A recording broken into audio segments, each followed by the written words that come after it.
pundasyon, handa ng tahakin ang susunod na hamon.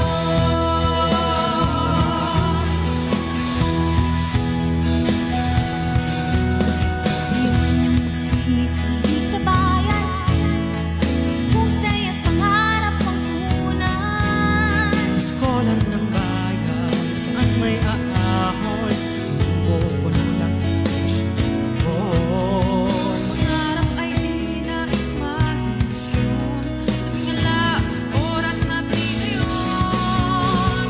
Abot ng tanglaw ay palawakin,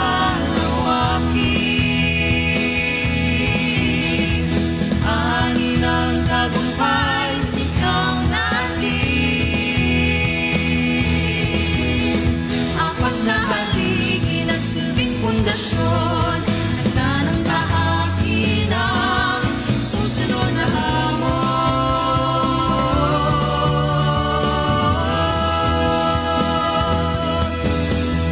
Noon ang aral, sisimulan ng bagong pahina.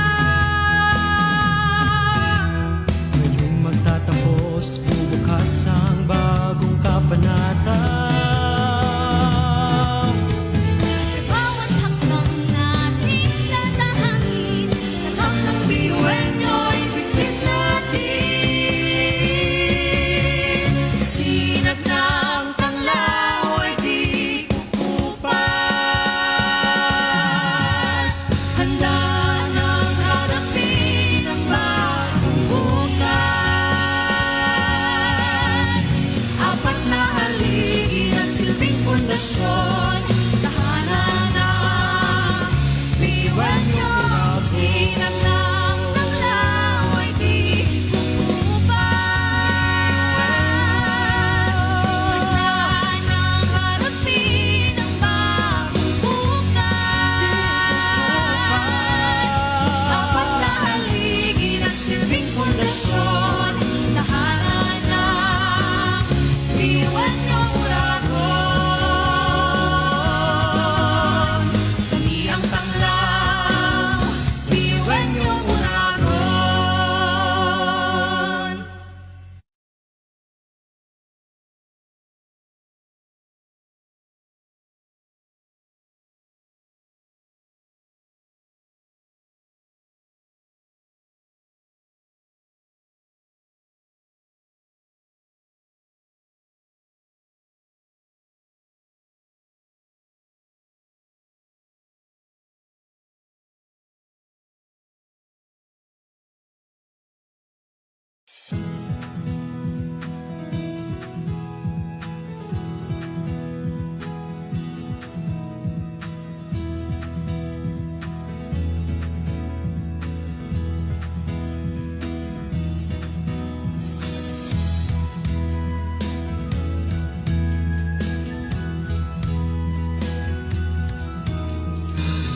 Hasa ang tibay at talino, samahang pinatatag ng panahon. Tuloy sa paglakbay sa malawak na bukas, harapin at mag-iwan ng wakas. pangarap ay di na imahinasyon, tumingala, oras natin ngayon. Abot ng tanglaw ay palawakin, ani ng tagumpay, sigaw natin.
pundasyon, tahanan na biniwan niyo. Sinag lang ng laway di umuupan. Pagdaan ng harapin ang bagong bukas. Apat na haligi nagsilbing pundasyon, tahanan na biniwan niyo uragon.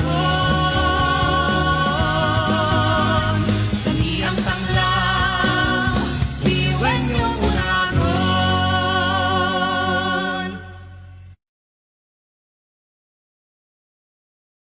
And welcome to this sacred celebration of our Baccalaureate Mass. Today, we gather as one faith-filled community to offer praise and thanksgiving to God, the source of all wisdom, strength, and grace. In a special way, we honor the graduating students of Bicol University Graduate School, men and women, who have journeyed through seasons of uncertainty, challenge, and transformation. Their perseverance is a testimony of God's sustaining love, and today we celebrate not only their academic achievements, but also the growth of their character, their deepened faith, and their unwavering hope.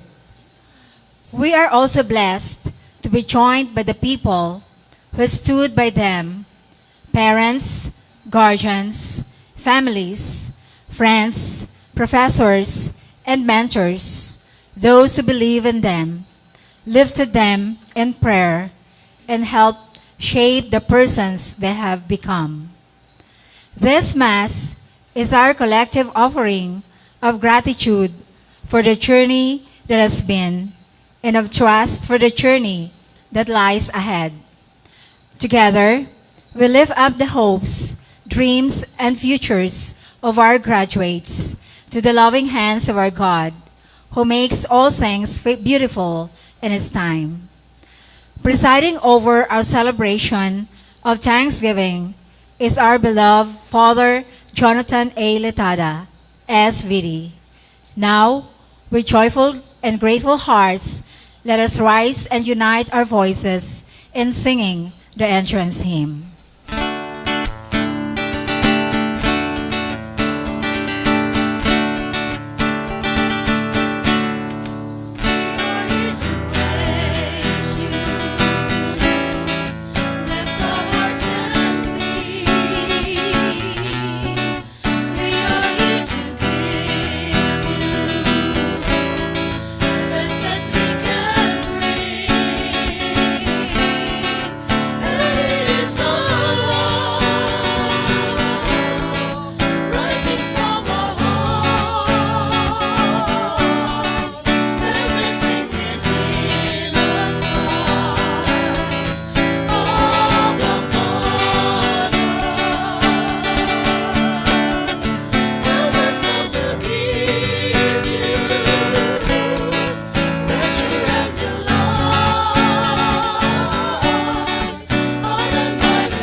As we offer this Holy Eucharist full of gratitude and also with humility as we approach God, who is the source of our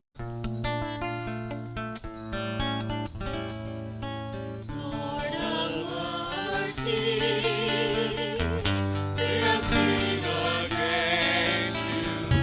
Lord of mercy, we turn our backs on you. Christ of mercy, Christ of mercy,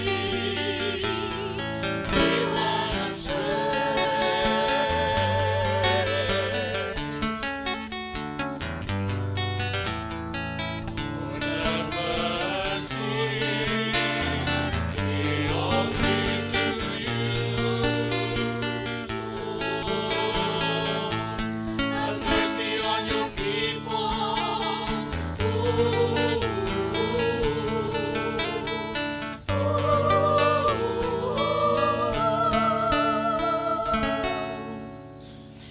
Glory to God in the highest. Glory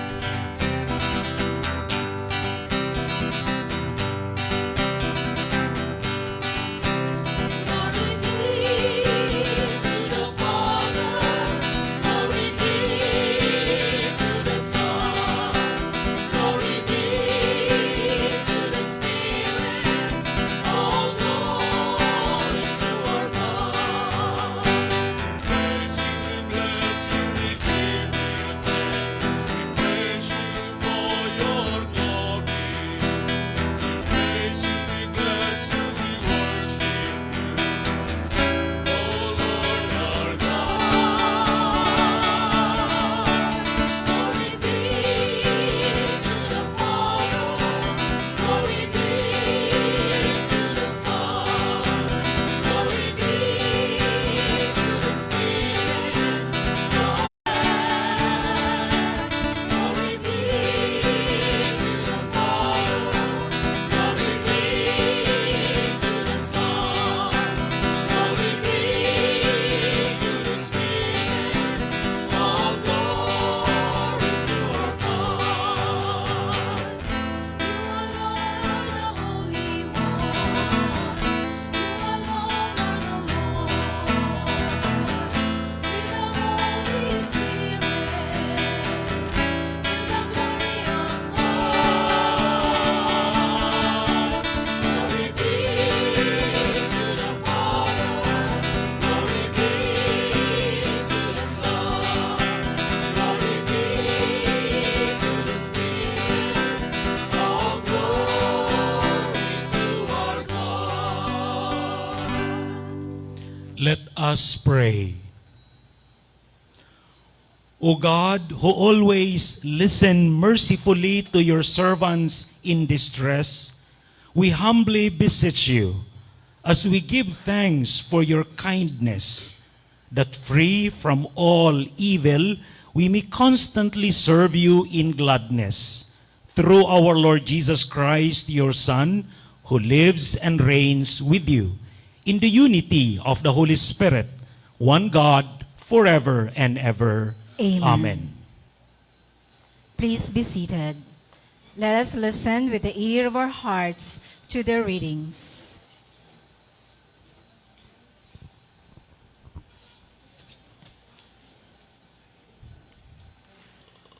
A reading from the letter of St. Paul to the Corinthians. Brothers and sisters, since many boast according to the flesh, I will too boast. To my shame, I say that we were too weak. But what anyone dares to boast of, I am speaking in foolishness. I also dare. Are they Hebrews? So am I. Are they children of Israel? So am I. Are they descendants of Abraham? So am I. Are they ministers of Christ? I am still more with far greater labors, far more imprisonments, far worse beatings, and numerous brushes with death. 5 times at the hands of the Jews, I received 40 lashes minus 1. 3 times I was beaten with rods. Once I was stoned. 3 times I was shipwrecked. I passed a night and a day on the deep, on frequent journeys, in dangers from rivers, dangers from robbers, dangers from my own race, dangers from Gentiles, dangers in the city, dangers in the wilderness, dangers at sea, dangers among false brothers, in toil and hardship, through many sleepless nights, through hunger and thirst, through frequent fastings, through cold and exposure. And apart from these things, there is the daily pressure upon me on my anxiety for all the churches. Who is weak, and I am not weak? Who is led to sin, and I am not indignant? If I must boast, I will boast of the things that show my weakness. The word of the Lord. Thanks be to God.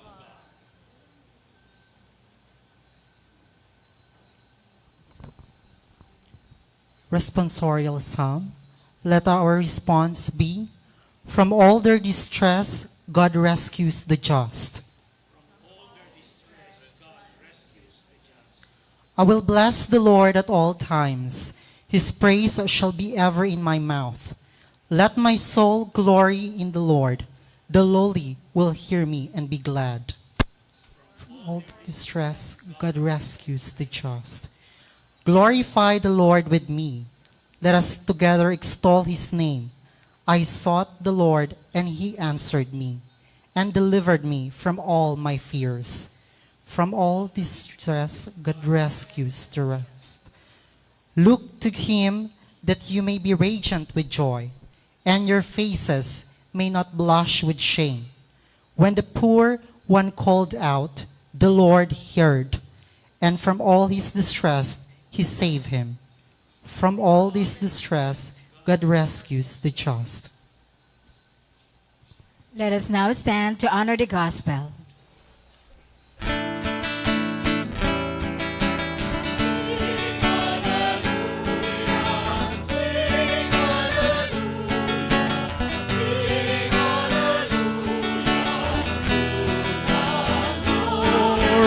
Sing hallelujah, sing hallelujah, sing hallelujah.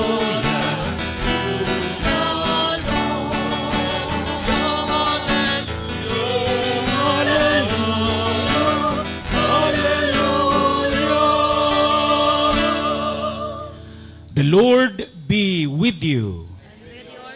A proclamation from the Holy Gospel according to Matthew. Glory to you, O Lord. Jesus said to his disciples, do not store up for yourselves treasures on earth where moth and decay destroy, and thieves break in and steal, but store up treasures in heaven where neither moth nor decay destroys, nor thieves break in and steal. For where your treasure is, there also will your heart be. The lamp of the body is the eye. If your eye is sound, your whole body will be filled with light. But if your eye is bad, your whole body will be in darkness. And if the light in you is darkness, how great will the darkness be? My dear brothers and sisters, the gospel of the Lord. Together, praise to you, Lord Jesus Christ. Can we repeat it again and louder? Praise to you, Lord Jesus Christ. Palakpakan natin si Lord. I greet the God in you, who is the God in me. Praise be Jesus, Mary, and Joseph. Ako po si Father Jonathan Alcantara Letada, SBD, one of the school administrators of the Divine Word College of Legazpi.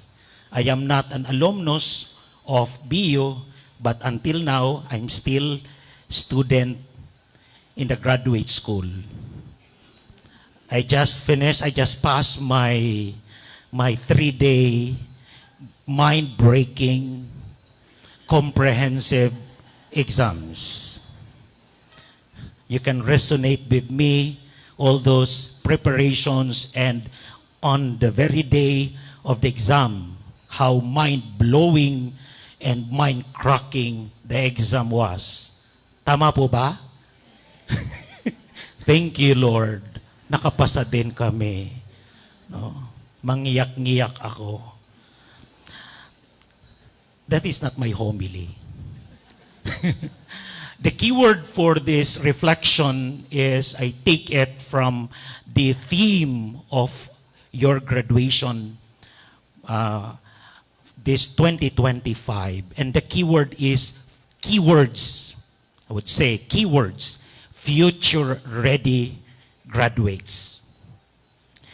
We live in an age where the language of the future surrounds us, such as futures thinking. Maybe you can still recall one of our lessons. Those who are who took the degree on educational leadership and management, or maybe one of your subjects, one of the topics is about future thinking or future orientation, future readiness. Recently, I was in Masbate. I attended the I-Rodeo, organized by the Debes Mikat. And the topic again was all about future readiness of our, not only of our students, but of our educators. Educational institutions, industries, in governments, and yes, even in the church are asking the same question. Are we prepared for the future? But allow me to ask something even deeper. Do we truly know what the future holds? And the answer is simple, yet profound. The future is real, but unknown. The future is real, but unknown. And while we may not fully grasp what is to come, we can shape the future by how we live faithfully in the present. Just a side commentary I'm feeling right now is I'm taking my oral comprehensive examinations with the panel in front of me. You know, in Greek, you know, for us priests, before we get into ordination, 3 languages, we must pass these 3 languages: Latin, Greek, and Hebrew. That's why in my homily I will be mentioning words like eschaton. Do you know what is eschaton? In Greek, the word for future is eschaton. E-S-C-H-A-T-O-N. Eschaton. And this is a term used by the church when speaking about the last things. And what are the last things? Death, judgment, heaven. Anyone who would like to go to heaven? How about hell? Do you want to go to hell? And purgatory, the fulfillment of God's promise. That's why in theology we have this word eschatology. Eschatology. And this word reminds us that the future is not merely a moment in time. It is a sacred destination. It is a divine destination. And in Christian tradition, the destination is heaven. Anyone who would like to go to hell? I think and I believe most of us here would like to reach heaven, our final destination. Our beloved dead, we believe that our beloved dead they are all in heaven right now. Heaven. And what is in heaven? We will be face to face with God at the end of time. And so life is a sacred journey. We are all pilgrims walking toward eternity. But may I remind you, we do not walk or we do not journey blindly, but we walk with faith, with values and purpose. Now the question, how can we be truly future ready? Future ready professionals. Let me present to you 3 important things for us to be future ready professionals, future ready educators, future ready professionals in different fields. Number 1, be present in the moment. We can only be future ready if we are conscious of what is at present. Are you conscious what is happening? Ano ang nangyayari sa iyo ngayon? Are you mindful of where you are right now? Maybe you are physically present, but your consciousness, maybe your mind is touring around anywhere, maybe in Canada, or maybe your mind, your consciousness is in Iran, or in Israel, or in Russia. Be present in the moment, because the present is not just a bridge to the future. It is a gift. That's why it is called present. It is a grace. It is a grounding place. The very moment where we are right now is a gift. The moment that where we are now is a grace, is a blessing. This is a grounding place. According to Eckhart Tolle, realize deeply that the present moment is all you ever have. Make now the primary focus of your life. But we often chase what's the next. What will be the next after this graduation? A better job? A higher position? A promotion? A higher degree? Or a more secured future? I remember when I was taking my MA in educational management, I was confronted with this question from my classmates. Father, why are you still taking MA in educational management?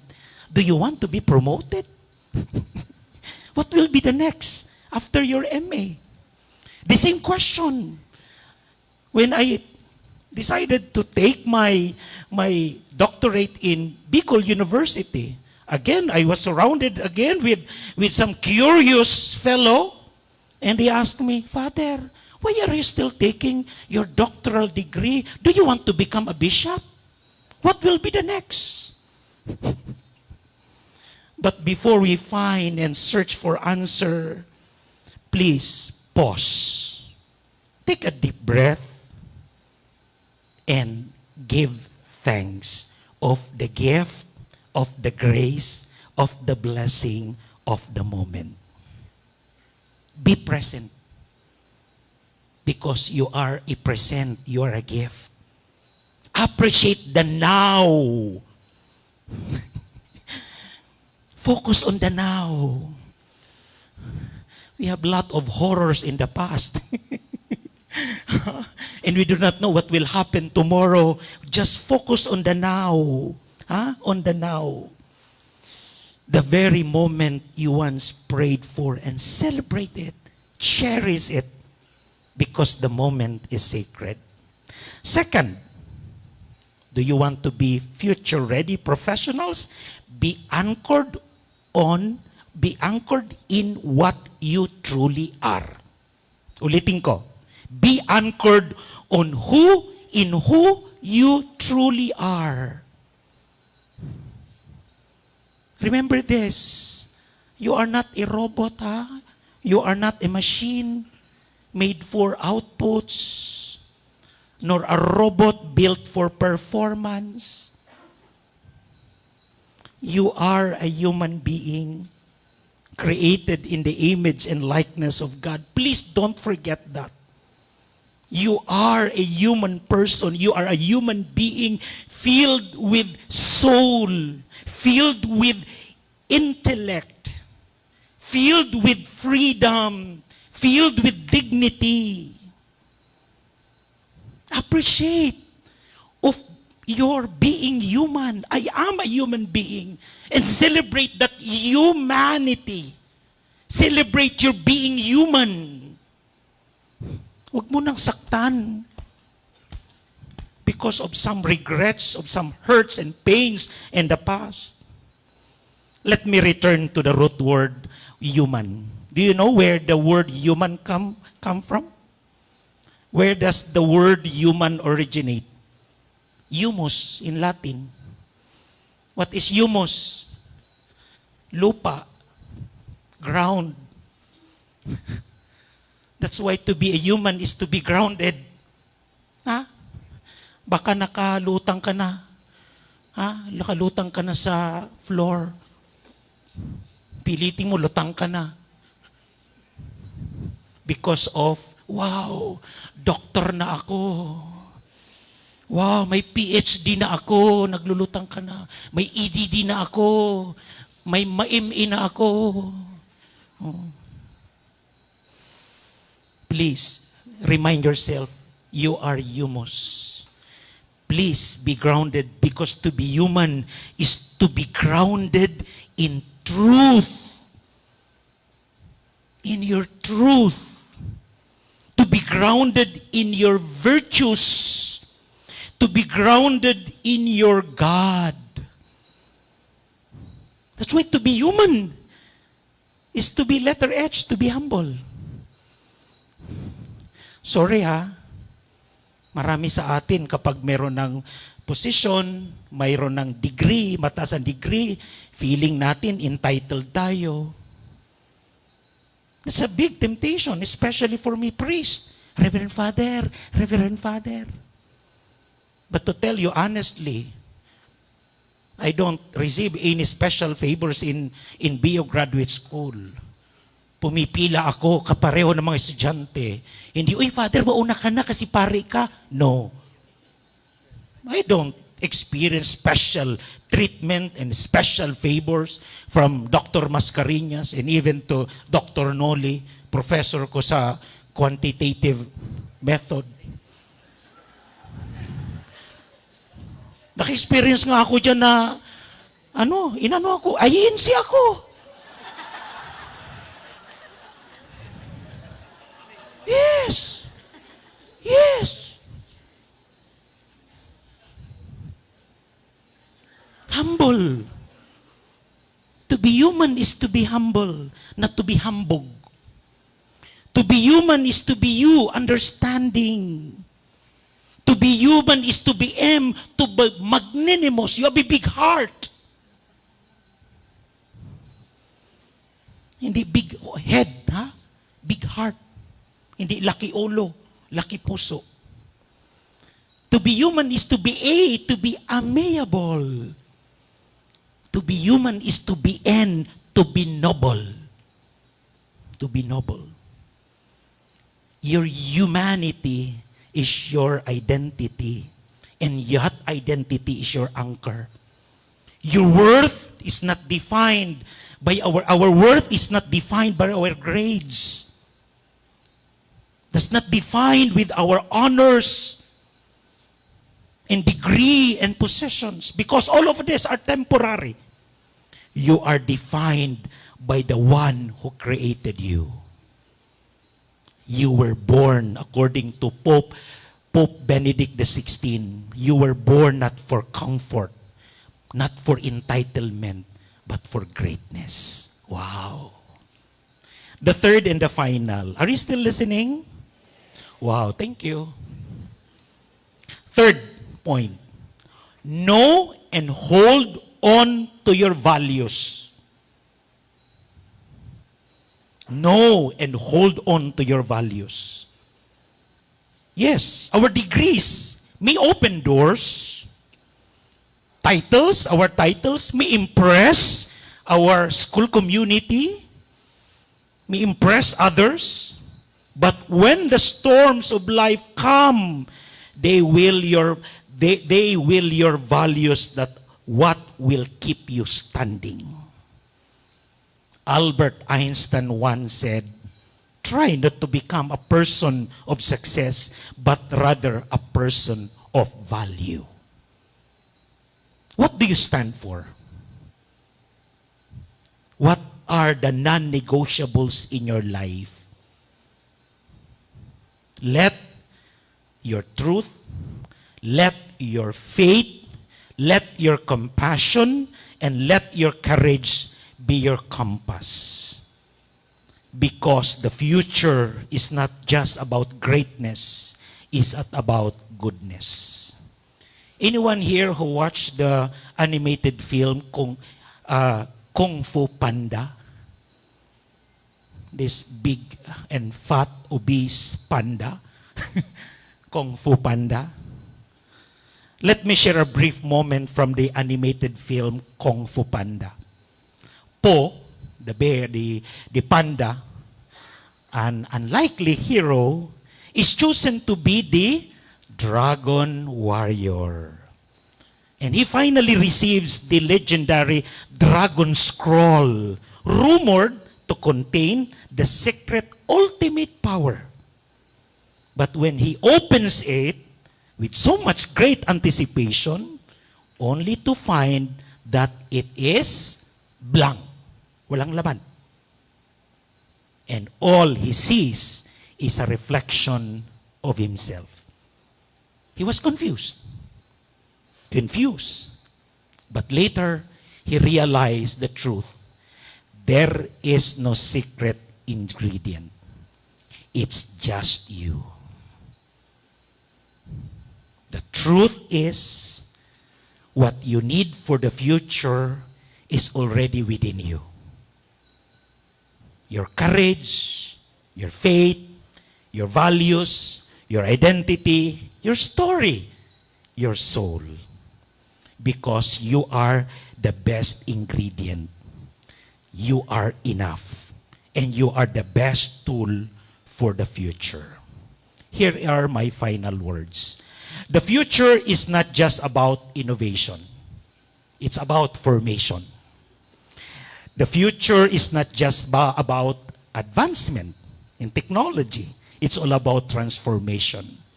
As you step into the next chapter of your life, carry these treasures with you. Presence. Be present. Be a gift. Life is not just about arriving. It's about truly living. Second, grounding. Stay rooted in your identity. Remember that you are a human person. Your truth, that truth is your strength. And the third one, values. Let what you believe in shape who you are becoming. You are future ready. Not only because of what you know and what you have achieved, but because of who you are becoming. Let me close this reflection with a declaration of faith. May I invite everyone to place your hand over your heart like this. Please do it. Let us do it this together. And say this with conviction. I am blessed. I am enough.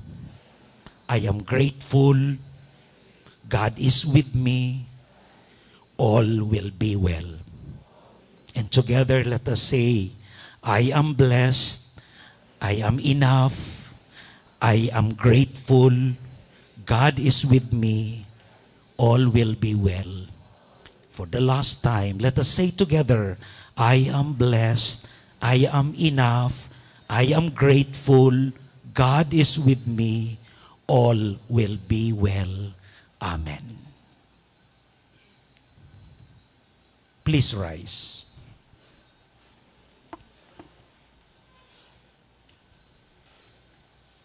With hearts filled with gratitude and trust, let us bring our prayers before the God who is gracious and merciful, slow to anger and abounding in steadfast love. And every petition we pray, Lord, hear our prayer. Kindly repeat. For the Holy Church of God, that she may continue to be a radiant light in the world, proclaiming the gospel with courage, forming hearts and minds with wisdom, and guiding all people toward the fullness of life in Christ. May we remain faithful stewards of truth, justice, and creation. Let us pray to the Lord. Lord, hear our prayer. For our government leaders and public servants, that they may be filled with wisdom, integrity, and genuine concern for the common good.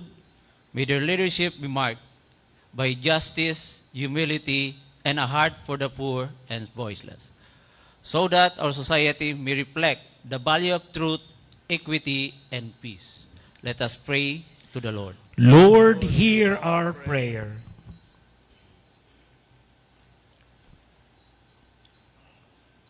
For our school administrators, professors, mentors, parents, and guardians who have walked with our graduates in love, sacrifice, and dedication, that their commitment may be blessed with the joy of seeing transformed lives and generations shaped in truth, responsibility, and compassion, let us pray to the Lord. Lord, hear our prayer.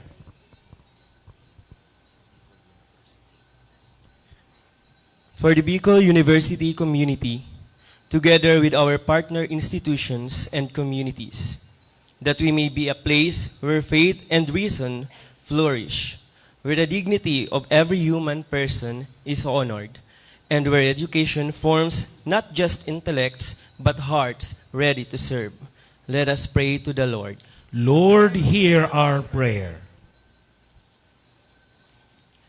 For our beloved graduates, that the wisdom, values, and faith they have received may guide them to live lives of purpose and service, becoming courageous leaders, compassionate servants, and beacons of hope, especially to the poor, the marginalized, and the broken. Let us pray to the Lord. Lord, hear our prayer. For the silent intentions of our hearts, especially for our loved ones who are sick, suffering, or grieving, for those who feel alone, and for the dying, that they may experience God's healing comfort and peace. We pause for a moment of silence. Let us pray to the Lord. Lord, hear our prayer. Loving Father, you are the beginning and our end, our source of wisdom and strength. Hear the prayers of your people, and in your mercy, grant us the grace to live according to your will. May your Spirit guide our graduates, sustain our community, and bless every person who seeks to walk in your light. We ask this through Christ our Lord. Amen.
pray, my dear brothers and sisters, that my sacrifice and yours be acceptable to God, the Almighty Father.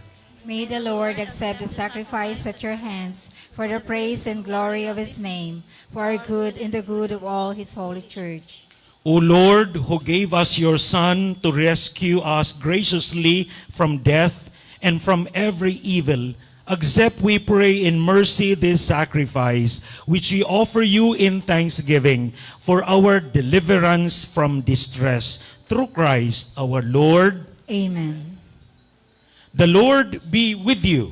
And with your spirit, Lift up your hearts. we lift them up Let to us the give Lord. thanks to the Lord our God. It is right and just. It is truly right and just, our duty in our salvation, always and everywhere, to give you thanks, Father of mercies and faithful God. For you have given us Jesus Christ, your Son, as our Lord and Redeemer.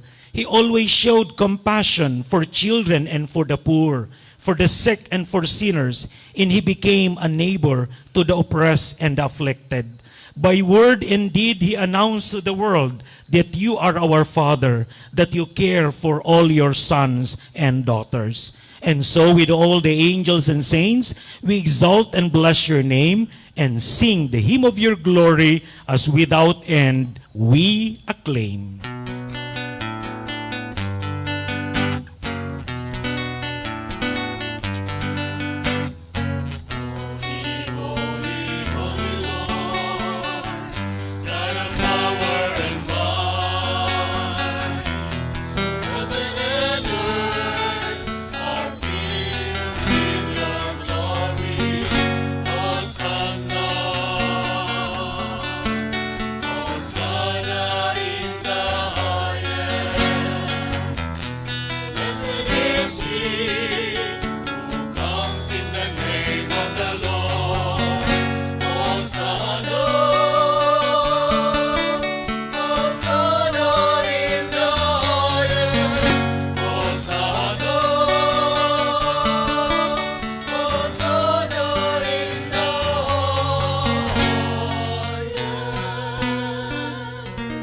Please remain standing.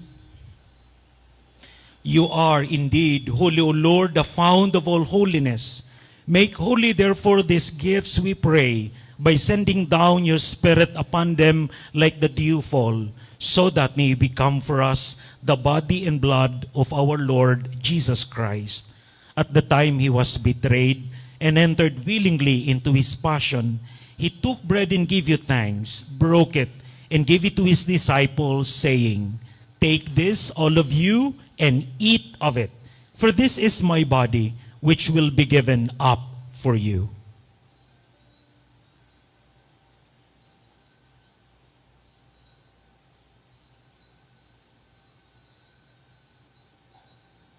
In a similar way, when supper was ended, he took the chalice, and once more giving thanks, he gave it to his disciples, saying, "Take this, all of you, and drink from it. For this is the chalice of my blood, the blood of the new and eternal covenant, which will be poured out for you and for many for the forgiveness of sins. Do this in memory of me."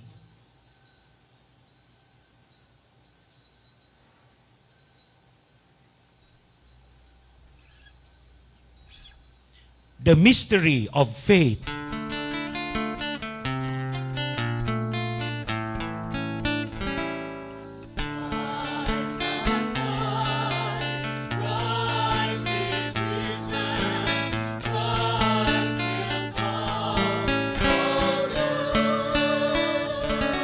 Therefore, as we celebrate the memorial of his death and resurrection, we offer you, Lord, the bread of life and the chalice of salvation, giving thanks that you have held us worthy to be in your presence and minister to you. Humbly we pray that partaking of the body and blood of Christ, we be gathered into one by the Holy Spirit. Remember, Lord, your church spread throughout the world and bring her to the fullness of charity, together with Leo, our Pope, Joel, our Bishop, and all the clergy. Remember our brothers and sisters who have fallen asleep in the hope of the resurrection, and all who have died in your mercy. Welcome them into the light of your face. Have mercy on us all, we pray, that with the Blessed Virgin Mary, Mother of God, with Saint Joseph, her blessed spouse, and all the apostles and saints who have pleased you throughout the ages, we merit to be co-heirs eternal life, and we praise and glorify you through your Son, Jesus Christ. Through him, with him, in the unity of the Holy Spirit, all glory and honor is yours, Almighty Father, forever and ever. Let us sing together.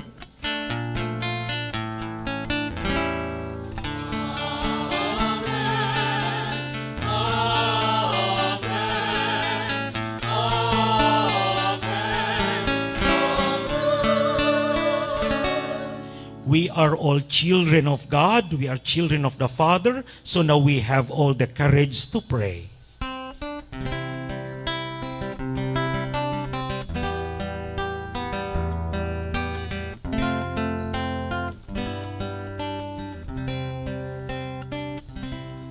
Our Father, who art in heaven,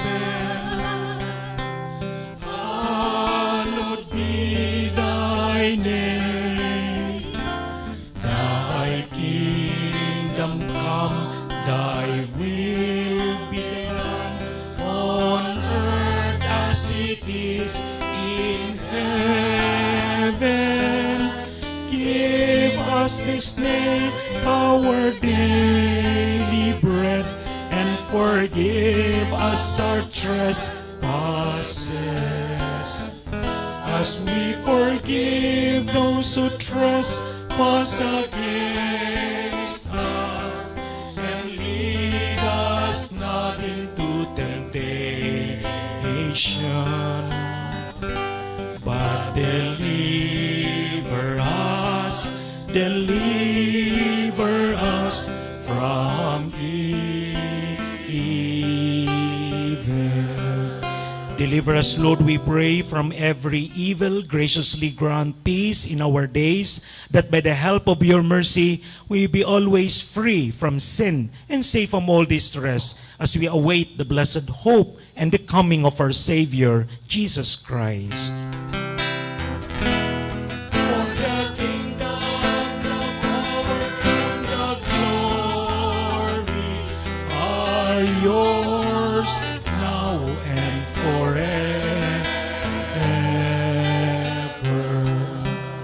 Lord Jesus Christ, who said to the apostles, "Peace I leave you, my peace I give you. Look not on our sins, but on the faith of your church, and graciously grant her peace and unity in accordance with your will, who live and reign forever and ever." Amen. The peace of the Lord be always with you. And with your spirit. According to Saint Mother Teresa of Calcutta, peace begins with a smile. This is one of my favorite quotes from this holy woman, Saint Mother Teresa. Peace begins with a smile. Smile naman kayo dyan. Napakaseryoso naman ang mukha ninyo.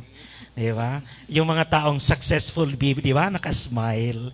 Give your sweetest smile. Let us now offer each other the sign of peace. Smile.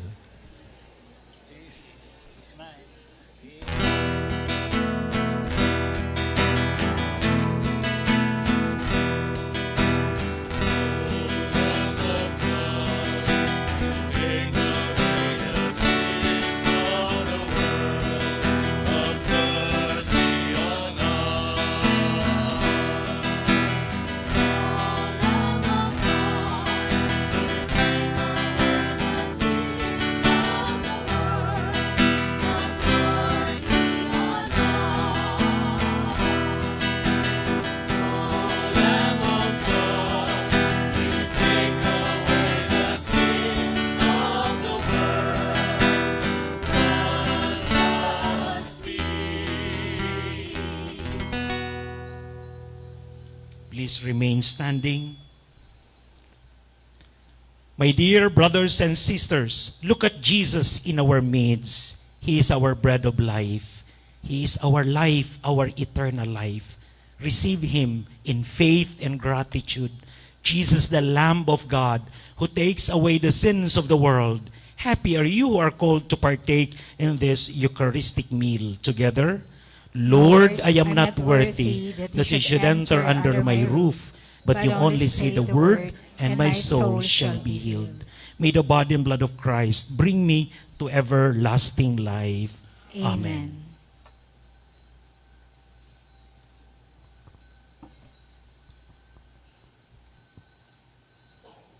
Please be seated. I will be assisted by Brother Owen. He is also a special ministers of the Holy Communion in St. Agnes Academy. And I ask him to assist me in the distribution of the Holy Communion. Those who are staying at the back, please stay where you are. Brother Owen, Sir Owen will be going there at the middle aisle.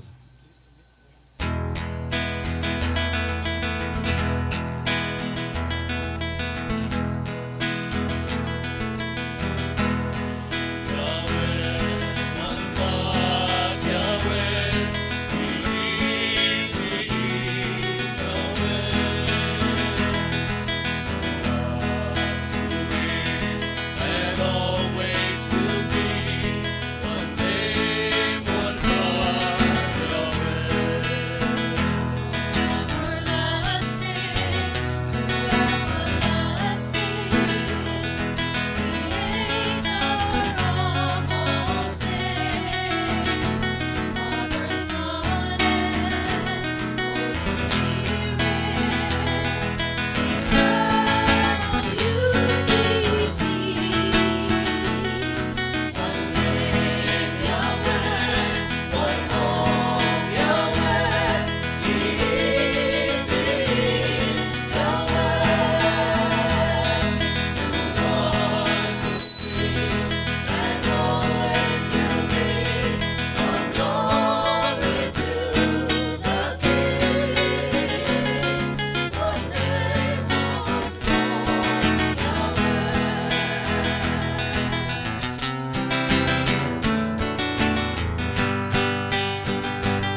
Let us pray.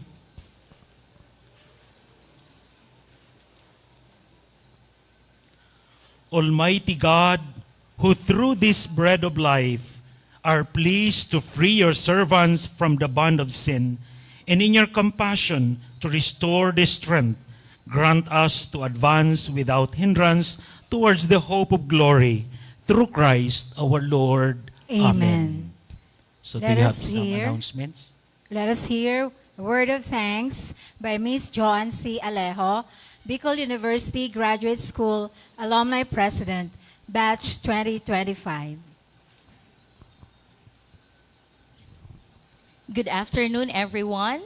On behalf of the Bicol University Graduate School, we express our heartfelt gratitude to everyone who made this Baccalaureate Mass a truly meaningful celebration as we reflect on our theme, Shaping Future-Ready Graduate Education, Leading Change, Driving Sustainable Development. We sincerely thank Father Jonathan A.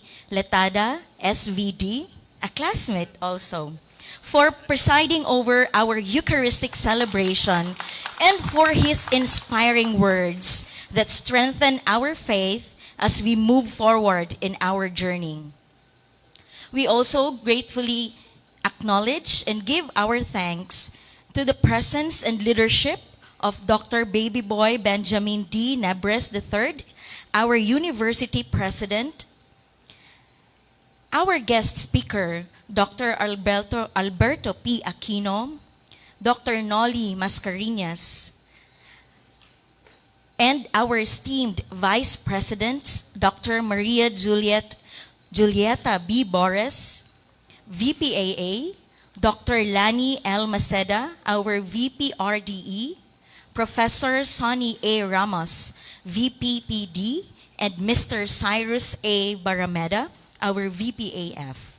Special thanks to our graduate school dean, Dr. Mary Jane Mascareñas, and the college secretary, Dr. Roldan Cabiles, and all our academic deans and directors hosting our graduate programs, along, of course, with our dedicated program advisors for their guidance throughout our academic journey.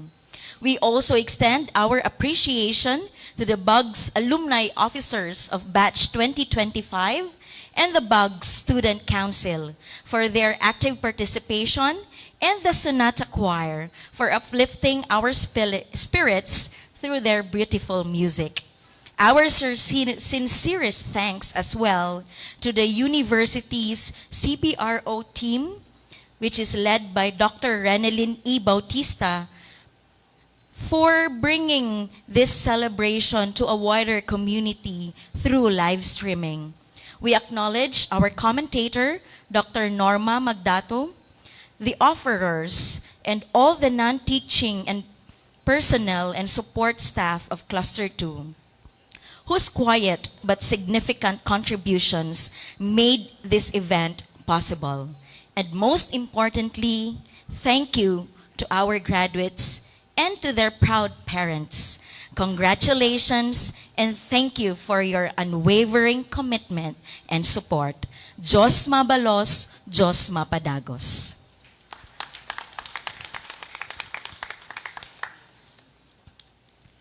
So may I invite everyone to rise and let us now pray for blessing for your certificates and medals.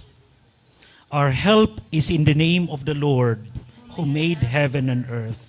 Let us pray. We thank you and bless you, Lord our God. In times past you spoke in many varied ways through the prophets, but in this time, the final age, you have spoken through your Son to reveal to us your riches, the riches of your grace. We ask you to bless these medals, these certificates, the fruits of our labor. Be filled with the knowledge of your will in all wisdom and spiritual understanding, and pleasing as you should take in all things. We bear fruit in every good work. We ask this blessing in Jesus' name. Amen.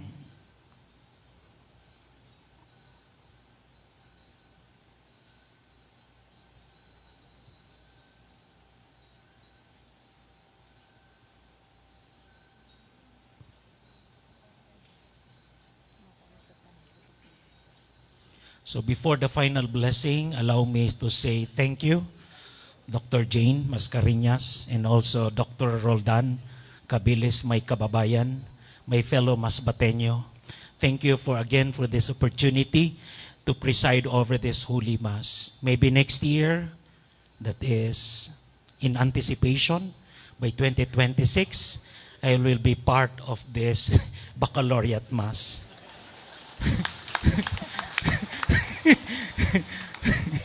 Ano, Sir Mascareñas? Yes, no? Hopefully. Oh. Do you know, high caliber ang binigay sa akin na advisor, panel, Dr. Cabredo, Dr. Fay Lauraya, Dr. Licop. Diyos ko, high caliber. Nanginig ng tuhod ko. Anyway, all is grace. And congratulations to all of you, my dear, paano bang tawag yan? Buwibuenyo. No? So, next year, susuot din ako ng sablay na yan. No? Yes. Ha? Congratulations to all of you. The Lord be with you. And with your spirit. And may the Almighty and loving God bless, protect, and heal you and your family. In the name of the Father, and of the Son, and of the Holy Spirit. Amen. We have celebrated this Holy Mass and received Jesus in the Holy Eucharist. When I say go, do not go, but stay. Go and continue glorifying the Lord by your life of humble service to others. Thanks be to God.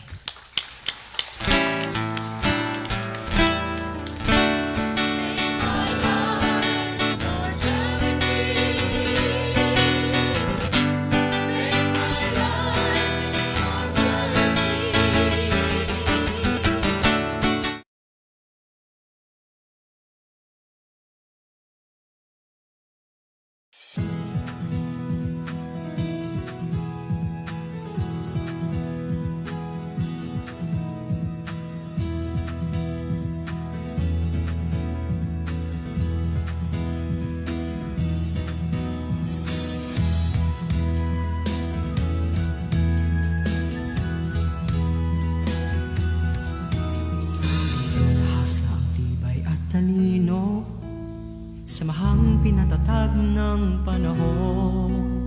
Tuloy sa paglakbay sa malawak na bukas, harapin at mag-iwan ng wakas. Pangarap ay di na imahinasyon, tumingala, oras natin ngayon. Abot ng tanglaw ay palawakin. Anin ng tagumpay, sigaw natin. Apat na haligi, nagsilbing pundasyon, handa ng tahakin ang susunod na hamon.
pundasyon. Tahanan na biwan niyo, sinag ng tanglaw ay di umupan. Paglaan ng harapin ang bagong bukas. Apat na haligi nagsilbing pundasyon. Tahanan na biwan niyong uragon.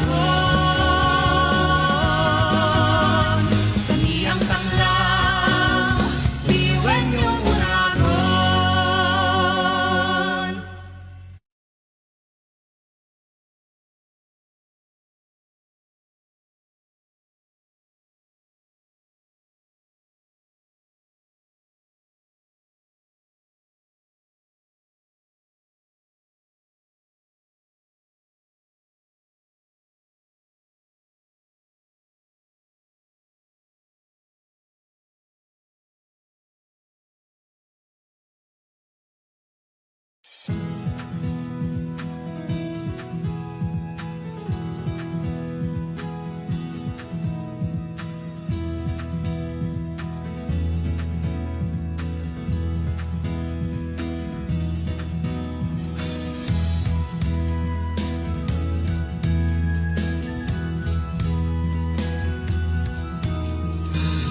Hasa ang tibay at talino, samahang pinatatag ng panahon. Tuloy sa paglakbay sa malawak na bukas, harapin at mag-iwan ng wakas. Pangarap ay di na imahinasyon. Tumingala, oras natin ngayon. Abot ng tanglaw ay palawakin. Anin ng tagumpay, sigaw natin.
Tahasa ang tibay at talino, samahang pinatatag ng panahon.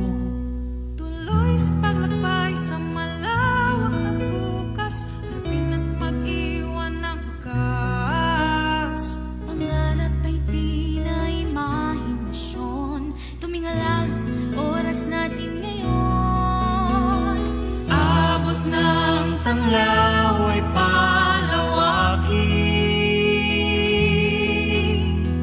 Anin ng tagumpay, sigaw natin.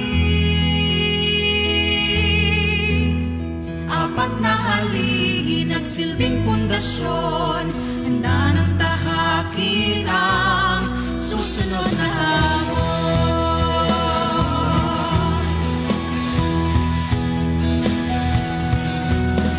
Yun yung magsisilbi sa bayan. Husay at pangarap ang punan. Iskolan ng bayan, saan may aahon, o puno ng inspirasyon. Pangarap ay di na imahinasyon. Tumingala, oras natin ngayon. Abot ng tanglaw ay palawakin. Ani ng tagumpay, sigaw natin.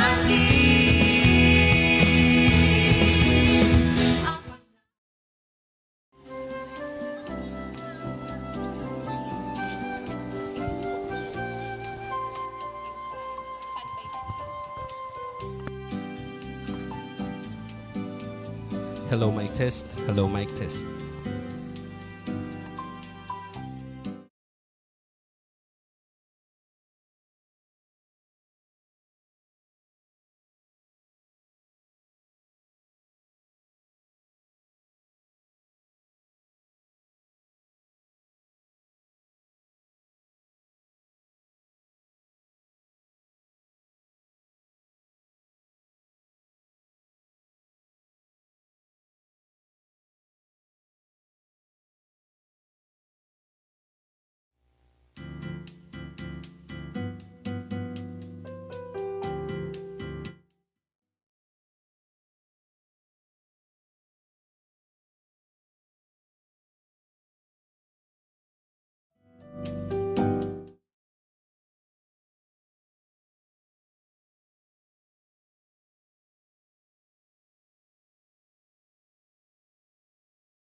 Being distributed. Maraming salamat po.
samahang pinatatag ng panahon. Tuloy sa paglakbay sa malawak na bukas, harapin at mag-iwan ng wakas. Pangarap ay di na imahinasyon, tumingala, oras natin ngayon. Abot ng tanglaw ay palawakin,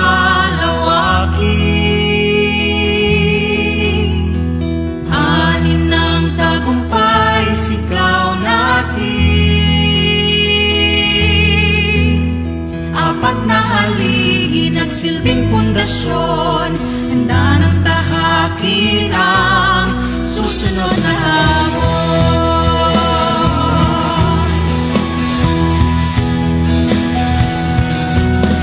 Iwan niyang magsisilbi sa bayan, husay at pangarap ang punan. Iskolar ng bayan, saan may aahon, pupuno ng inspirasyon.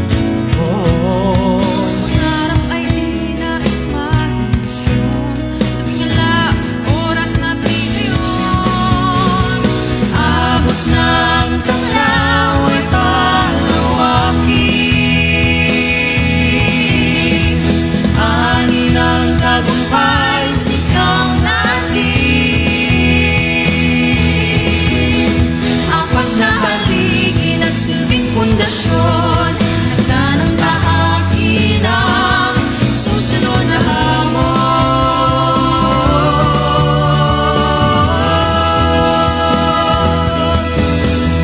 Noon ang aral, sisimulan ng bagong pahina. Ngayon'y magtatapos, bubukas ang bagong kabanata. Sa bawat hakbang natin tatahakin, lahat ng biyuan niyo'y bibig natin. Sinag ng tanglaw ay di kukupas, handa nang harapin ang bagong bukas. Apat na haligi ng silbing pundasyon, tahanan ng biyuan niyo. Sinag ng tanglaw ay di kukupas, Handa nang harapin ang bagong bukas. apat na haligi ng silbing pundasyon, tahanan ng biyuan niyo, Uragon. Kami ang tanglaw, biyuan niyo, Uragon.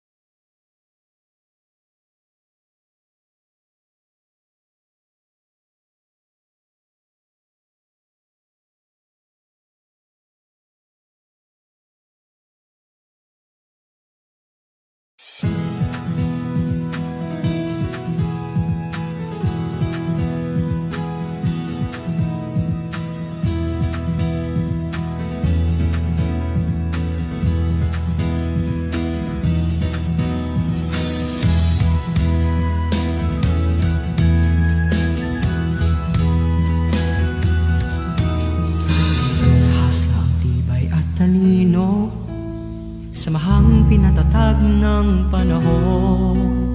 Tuloy sa paglakbay sa malawak na bukas, harapin at mag-iwan ng wakas. Pangarap ay di na imahinasyon, tumingala, oras natin ngayon. Abot ng tanglaw ay palawakin,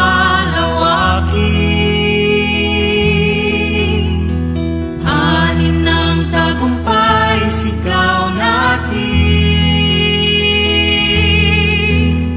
Apat na haligi nagsilbing pundasyon, handa ng tahakin ang susunod na hamon.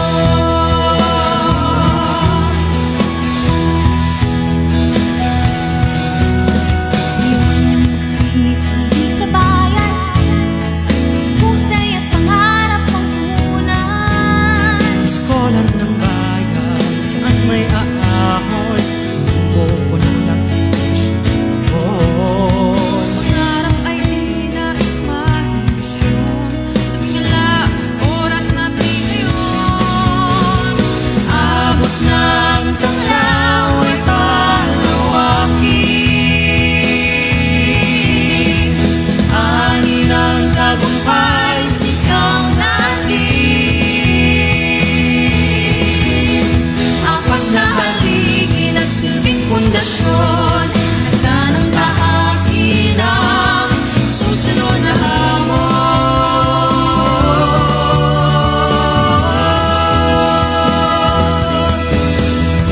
Unang aral, sisimulan ng bagong pahina.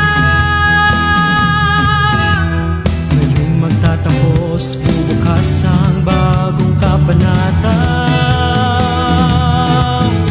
Sa bawat hakbang nating lalahangin, lahat ng biyuan nyo'y bibig natin. Sinag ng tanglaw ay di kukupas.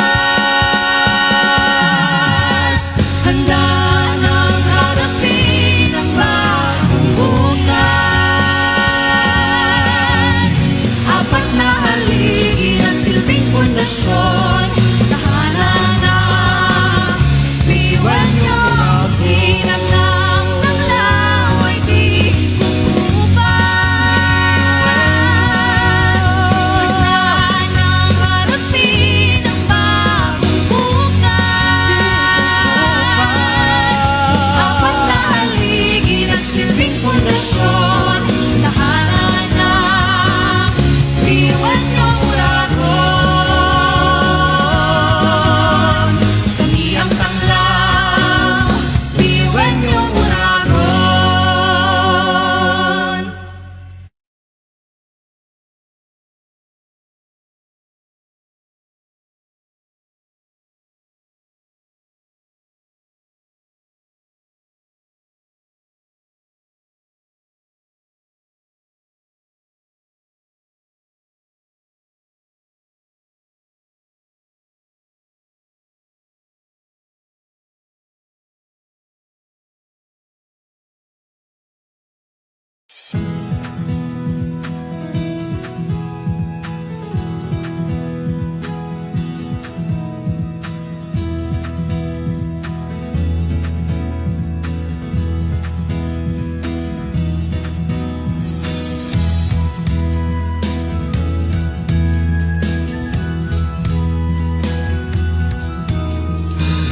Hasa ang tibay at talino, samahang pinatatag ng panahon.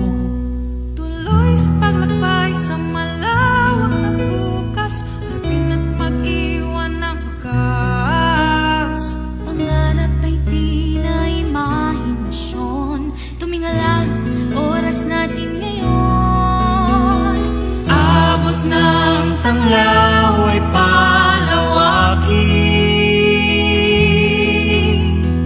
Anin ng tagumpay, sigaw natin.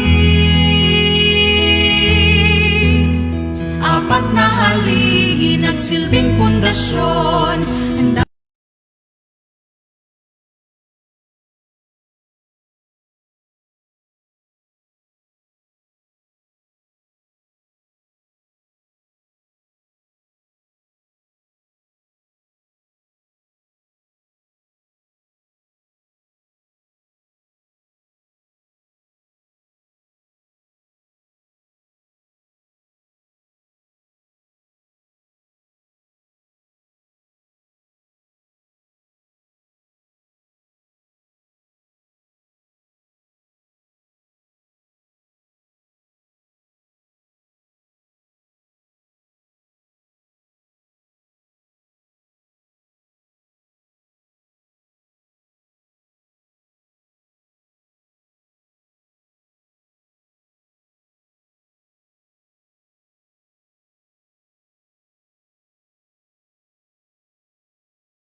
Afternoon.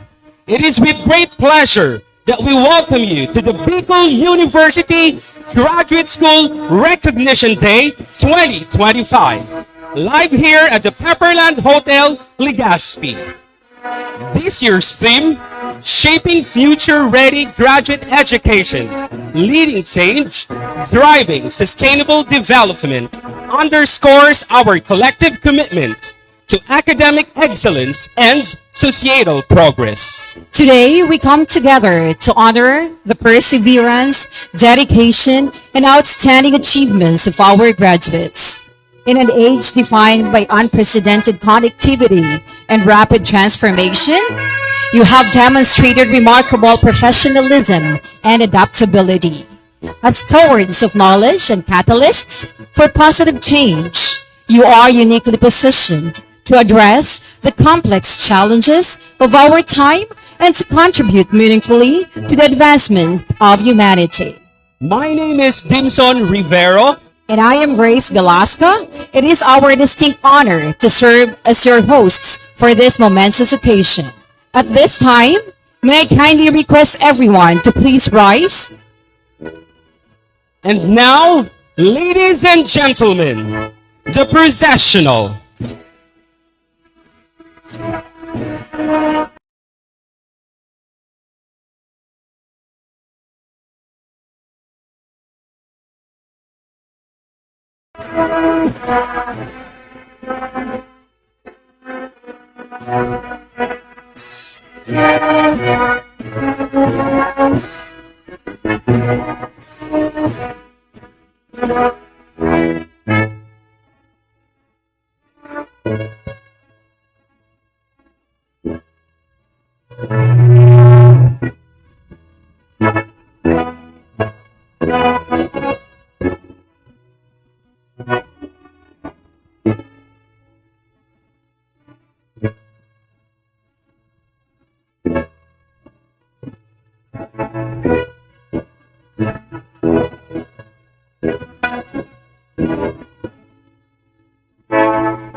Thank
you.